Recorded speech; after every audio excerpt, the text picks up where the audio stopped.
What's up, everybody? It is Matt from Electric All Wheel, and today we have the Ariel Rider Grizzly dual 1000-watt hub motors, 35 amp hour dual battery. We're going to add a third battery to this, and I got to tell you that when I took the footage for this install, I decided I was only going to do it once, and it's because of this JB custom seat, which I really love, but it is a pain in the butt to get it on here. So it was a one and done. And at the time, the owner um, wanted the extra battery, but had attempted to do it themselves. So we got a hold of it, and it was a one-shot deal. We needed to reseat the actual JB seat, and then we had to make sure that the wire arrangement inside the front of the battery mount under the seat was fit. So it was a chore, but we got it done, and I think I got enough footage out of it so that I could show you,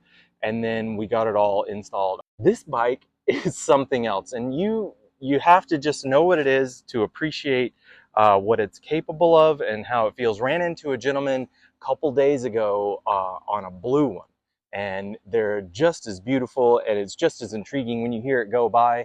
And even some of the guys in the group ride that are on the Suron still cast their eyes upon the Ariel Rider Grizzly. It is an awesome, good looking, fast e-bike with that cafe style. I love the bars. The control is there. You can switch between the front and rear and then have both.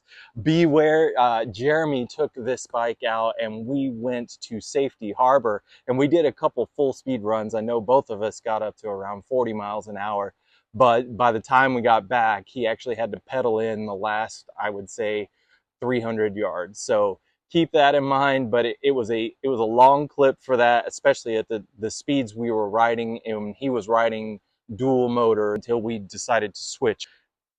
It will be worth it to have this. Yes, it does add weight, but the overall weight of the bike is plus 100 pounds. It's just a beast. I do love this bike. We're going to add another 15 amp hours here in the down tube. We utilize the extreme case when we take this thing out, and then we have a nav bag, and within the nav bag we have one of the single bike case cover, this bad boy. And we've been caught in the rain twice with the Ariel Riders, so that was the end of it. They're each bike. So the Kepler has a dual bike cover, and then this one has a single bike cover just in case Jeremy's out on his own, just so we can get them covered up. The thing is, in Florida, it rains whenever it rains, and that's the deal. So having it with is nice. The extreme case lock is purposeful for basically the industrial nature of this bike. Thieves are going to thieve, we know this, but deterrent is well worth it, and this one is pretty heavy duty, if I do say so. We will leave links to all these items in the description below. We're going to be using a DX2 combiner with the 48 or 52 volt 15 amp hour down tube. We've got the bike case bottle cage straps, and then we have the extra e-bike straps here that are holding down compression in the middle and then helping with these two straps that are attached to the bottle cage strap adapters. That gives us a gap off the main battery and then also helps to create the necessary tension. We are going to mount a Beetle Case cell phone bag right here, and then we will run up with one more 12 AWG XT60 extension into that. We will also add the USB adapter that will allow you to have two USB ports running off the power of your bike's battery system. We are really excited about this. There are a lot of people that have reached the end of their warranty life, and they're dealing with the ills of having a Grizzly. So for all those people that are stuck out there not understanding or knowing what you really want to do, you can get into this bike and add a off-brand battery, and as well as a third battery. Just make sure that the dimensions match the ones. We'll leave a link for this battery in the description below, because it's a tight fit. As you see, the way you get it in and out is you remove the straps. It's nothing more than that. If you haven't already, give us a like and subscribe on YouTube. It is our primary. And if you're in the area, check out E-Bikes of Tampa Bay, Florida. Get in that Facebook group, make an event, go for a ride with your e-bike friends. Stick around to the end of the video for some range calculations, which will be highly unrealistic because anybody who rides this bike knows they rip it hard. But we'll give you those calculations with the Micatol constant. Yeah, right. I have this Ariel Rider Grizzly opened up. I'm trying to get a new seat installed, and we have pulled out the battery tray for the second battery, the 20 amp that goes under the seat. And before I put this back in, I just want to show you what's up, and I'm going to show you how you can install a third battery. We have both of the factory batteries out, the one within the frame and then the one under the seat. That comes to 35 amp hours, but I wanted to give you a look at this one mostly so I don't have to do anything when I close it back up. I don't want to have to open this back up again, so I'll take this footage now, show you what's going on, and then I'm going to put it all back together, and then I'll wrap up the video after the fact so I can show you how to do this. First and foremost, when it's under the seat, it's going to have this plate on it.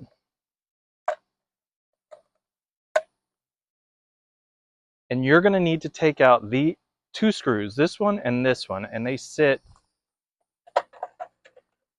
they're going to sit right up in this area, and you're going to need to take them out right here and then on the other side. What will happen is all the wiring will be in there, and you'll take the plate off, and then you'll be able to slide this out after you remove 1, 2, 3, 4, 5 screws and nuts from their secure position right here on this bottom plate for the battery mount.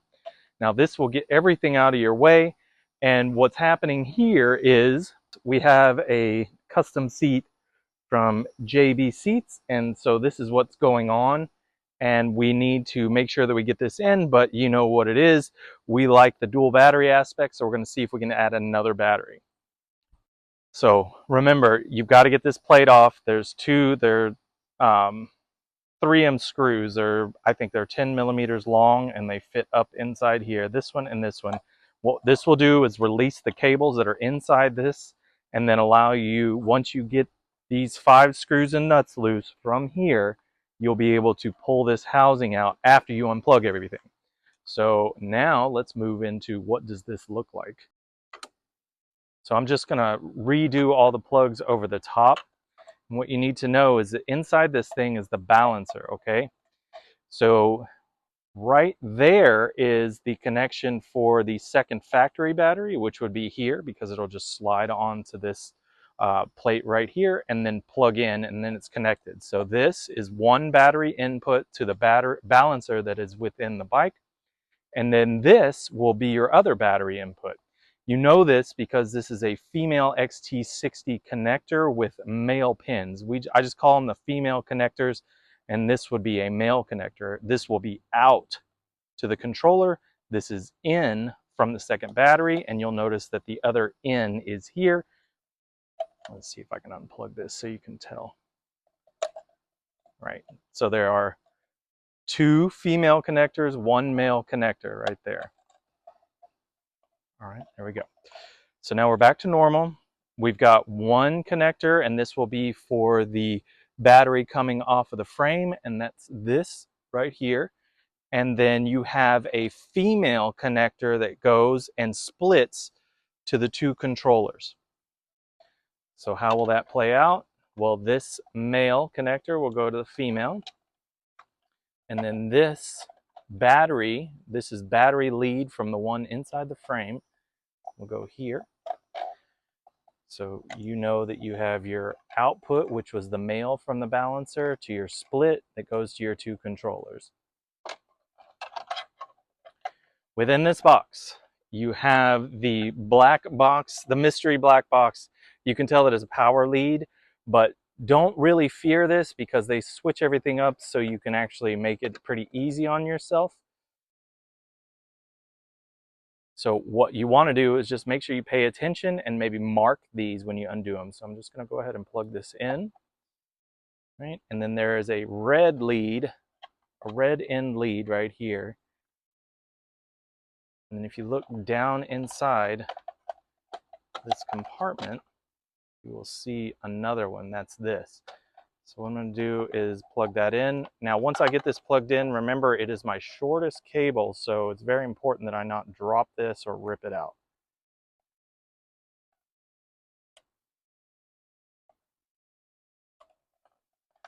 Okay, now it's in there.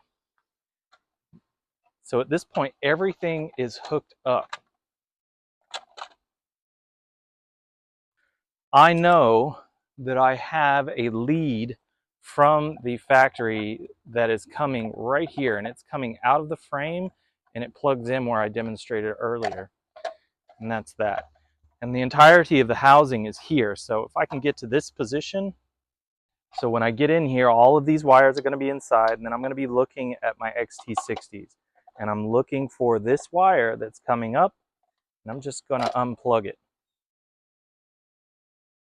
Now what I'm going to do is I'm going to put an extension on it. So this is still basically the same wire. I've extended it.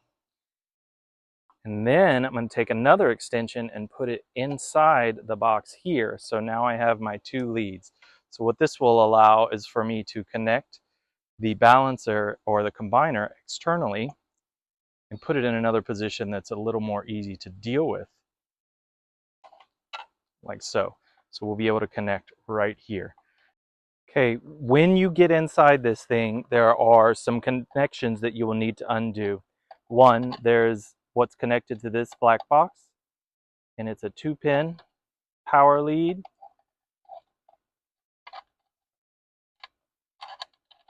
There is the smaller one inside, deeper, very short wires, so keep that in mind.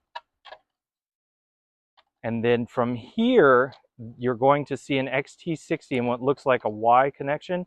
You don't need to undo this, just the one that's closer to the balancer right there. So that'll be here, right? And these two go straight to the controllers. And then you're going to need to undo the battery input, and you'll see the cable comes in right there, and that releases your battery box. There is one cable that I have purposely set back that wasn't plugged in when I opened this up. So keep that in mind. Don't get it mixed up. Make sure you label your stuff. All right, now I'm going to try and get this thing back in, knowing what I know about my connections and how everything needs to fit.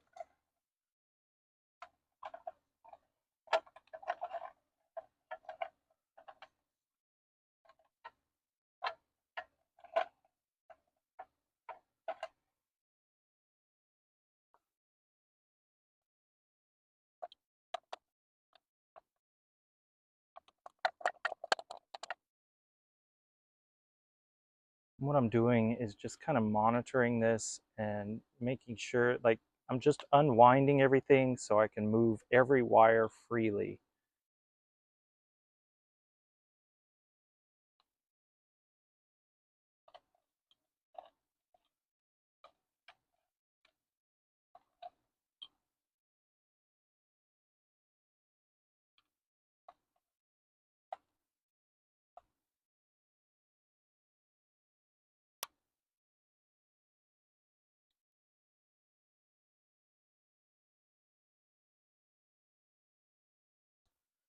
I'm going to take I have two AWG cables, and I'm just going to slip them in actually underneath here, and then just go ahead and plug them into my stuff.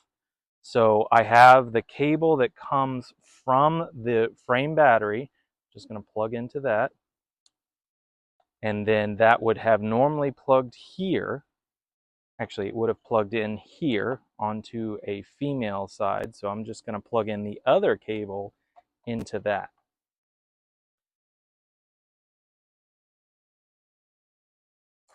Down below, I will mimic that connection outside of the box here. So now what I'm looking for is the little black box, and I found that. Go ahead and plug that in here. And that feeds into what seems to be controller number 1.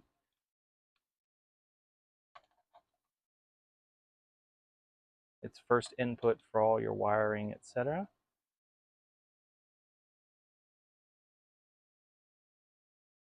And then I have this one, which I said was the shortest lead inside the box.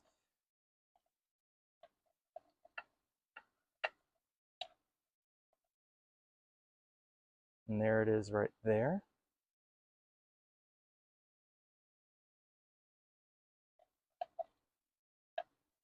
So now what I'm doing is just kind of fitting everything inside here, which in itself is going to be a trick.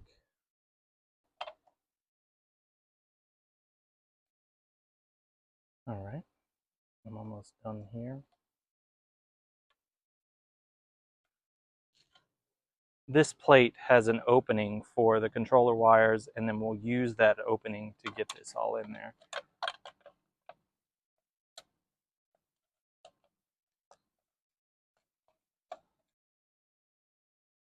Now I'm going to put my screws back in.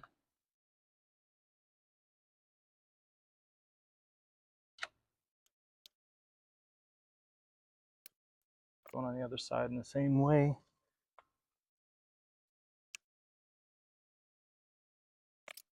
Now remember, I have my 2 leads out. Those are for me later. Now the reason why this is loose right now is so that I can get the seat on. That's the ultimate reason, beyond the dual battery aspect.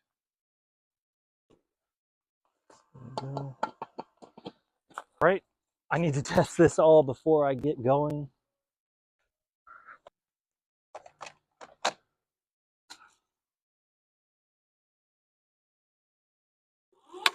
Perfect.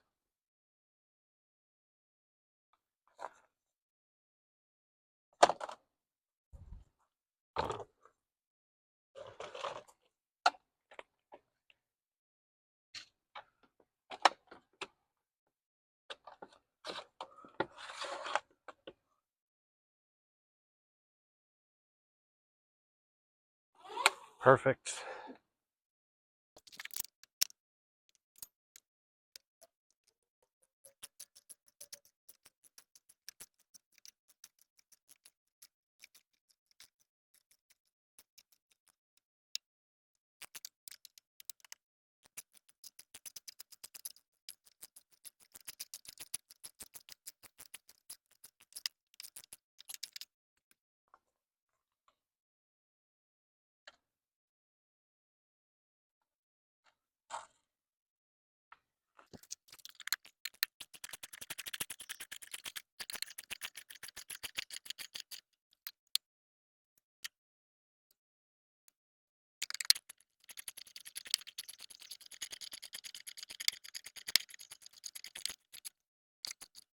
All right, so now I'm going to set about mounting this thing back into place.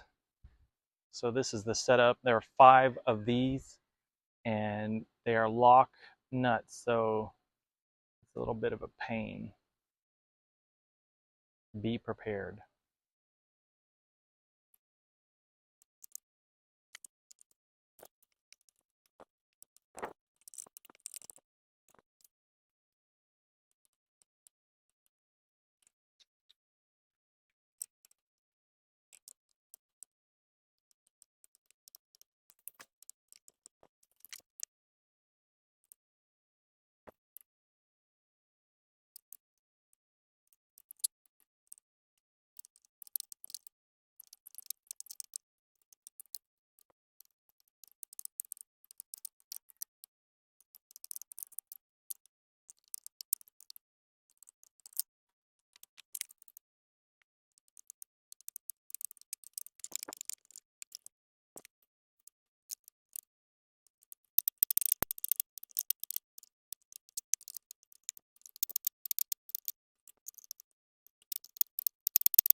So inside here, we actually plugged in 2 of our 12 AWD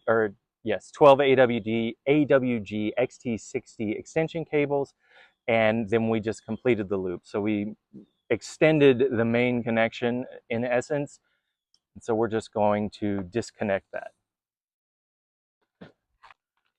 So you have one set here, and then you're going to need another set to make the run back. And that will be for the third battery, so you can make the extension up into the bag.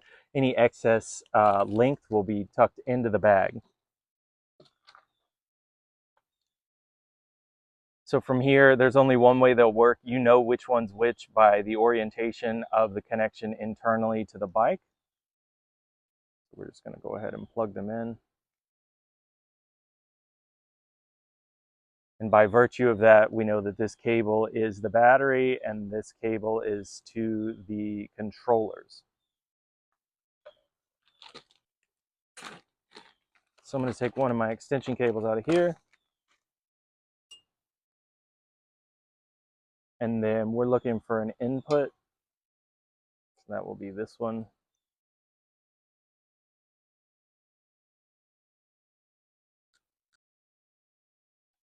And we're going to take our bike case bag.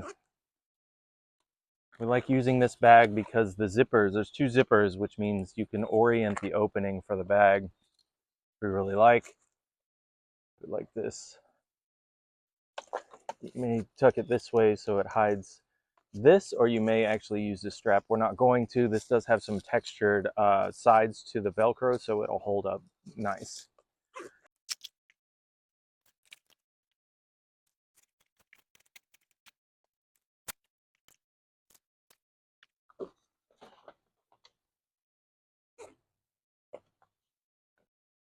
All right. And then to finish it off, we are going to add this USB adapter. So it has two USB plugs, an XT60.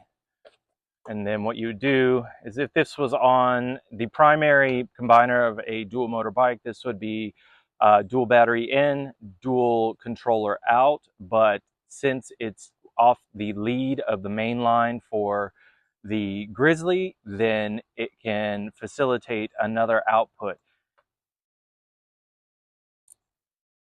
There we go. And we have our USB connections.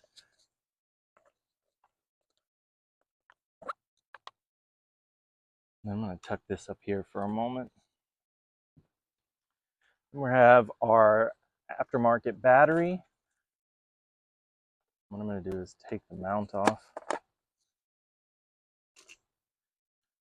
So these are your bike case bottle cage strap adapters, and they mimic the bottle cage screw holes that a lot of mounts follow the hole orientation for. So for mounting the e-bike battery mount, the holes match the bottle cage. But what happens is, when you purchase these bottle cage strap adapters, they come with screws. You can't use those. You need to get screws that will allow the battery to slide over the head of them.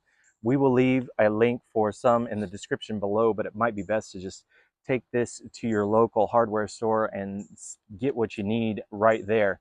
We did use one single screw that did come with the bottle cage strap adapter, and we use that to strap to the bottom. This only has one screw in it, so keep that in mind, but it's necessary for stability. It also maintains the same distance for the rear of the mount towards the front, so there's no flex. So we're going to go ahead and put our battery back on and lock it.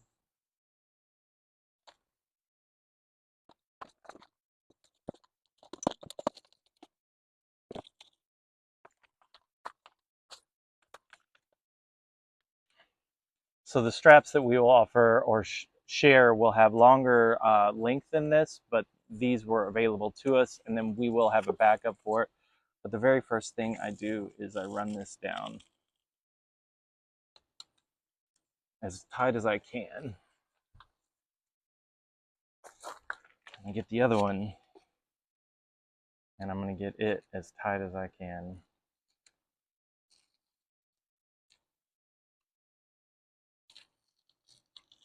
Then I'm going to come back up to the top and redo that.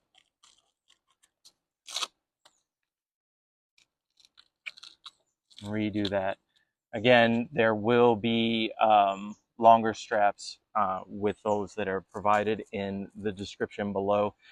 These are the shorter version. We just had them that were attached to this battery, so we wanted to demonstrate this for you. So now we're going to take our e-bike battery straps, and these are great. I really like them. We're going to use both of them actually, and we're going to have them make one longer strap.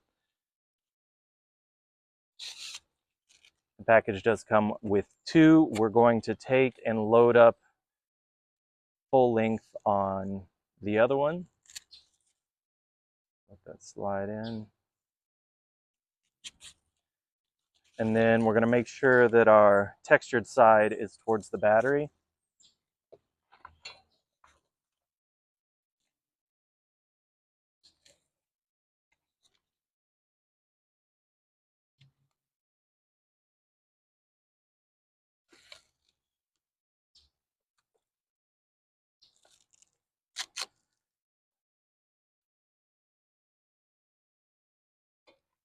So now that I have that, I'm going to go tighten these two really quick.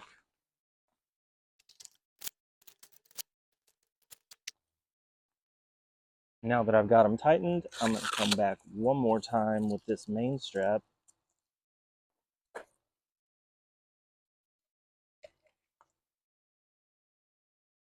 And that's in there. Perfect. Let's see about this. Oh yeah, perfect.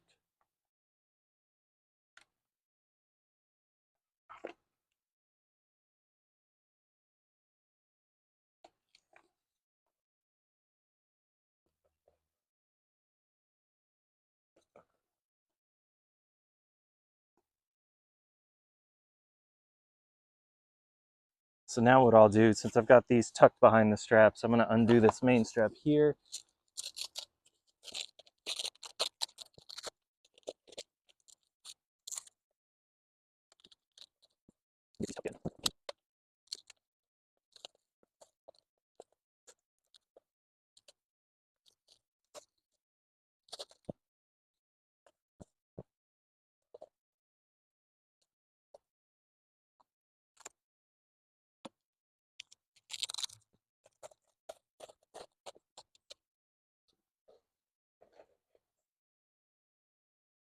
And then we'll just zip this up.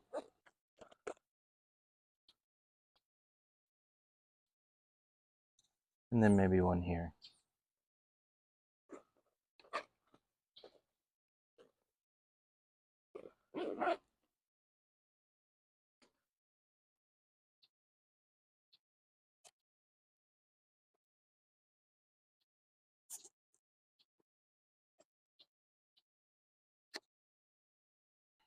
So this battery is on, this one is off.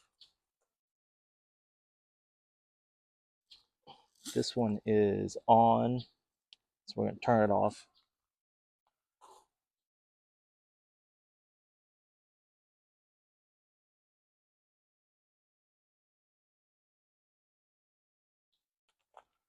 Beautiful.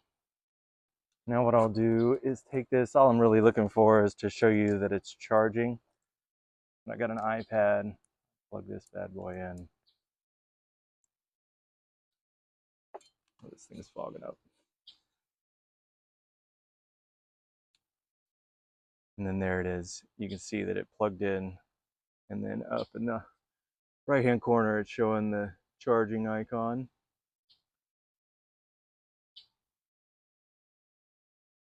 So we're happy with that.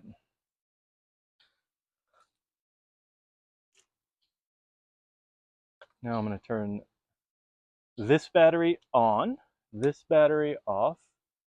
I'm going to leave that battery off. So this is the main, main power right now is being drawn from the primary down tube battery on the Grizzly. So now what I'm going to do is turn this back battery on, turn this battery off. This one is still off. And you can see that we maintain power, so we are good to go. Well, there you have it. We have successfully added a third 52-volt battery to this Ariel Rider Grizzly, and we are super happy about that. I know some of you diehards are here for the range calculations, which are going to be worthless. They'll give you a roundabout, nothing compared to what you will get if you ride this thing all out, dual motor, plus 30 miles an hour. So keep that in mind. But utilizing the Micatol constant, which says it's 25 watt hours per mile ridden at 20 miles an hour throttle only. I do not suspect that this is taking into account that this bike weighs as much as it does, so keep that in mind. So it is 20 amp hours of one of the factory batteries plus 15 amp hours of the second factory battery plus 15 for the third down tube battery, and you get 50. Multiply that by 52 and you get 2,600 watt hours. Now we're going to divide that by the Micatol constant, which says it's 25 watt hours per mile ridden at 20 miles an hour, throttle only, and you get 104 miles. I'm going to guess, I wouldn't even guess that if you did full power, I'd say less than half, 30. I'm going to go for 30 miles, and that'll allow you just lights out for the majority of it. If you're doing kind of an urban style riding where you utilize what bike safe paths, lanes, roadways, and bike trails are available, following all of the traffic laws and speed limits, up to about 35 miles an hour. Uh, I can't believe I'm saying that about this bike, which is insane, but it's possible. But just be safe. Always wear a helmet.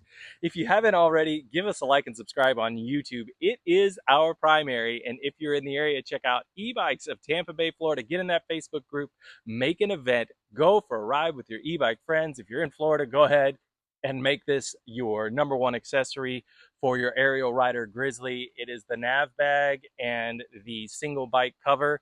It's essential. We'll never be caught like that again. Jeremy and I went out and got caught twice at the same place, and each time forecast said no rain, and it did it anyway. So we learned our lesson. We will leave links for all the products you see here in the description below. Your support of the electricallwheel.com website allows us to keep doing these videos in the manner that we are, unrestricted by the normal confines of what would happen if we had these bikes. So we really, really appreciate you, the viewer of Electric All Wheel, and stick around because we're going to keep trying to bring you more quality information.